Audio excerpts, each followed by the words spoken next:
sa inyong lahat. Ngayon ay pag-aaralan natin ang tungkol sa economics. So, ano nga ba ang kahulugan ng economics? Ang salitang economics ay mula sa salitang Griego na oikonomiya na nangangahulugang pamamahala ng sambayan. Sa simpleng salita, ang economics ay ang pag-aaral kung paano ginagamit ng tao ang limitadong yaman upang tugunan ang walang katapusang pangangailangan at kagustuhan.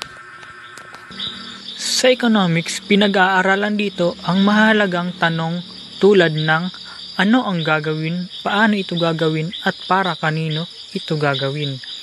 So, tumutulong ito sa atin na maintindihan ang tamang paggamit ng yaman at paggawa ng tamang desisyon.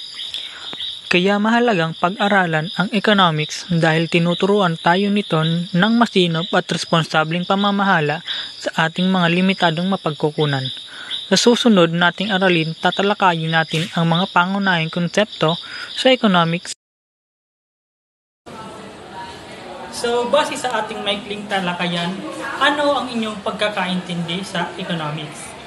So, yun lamang po. Maraming salamat.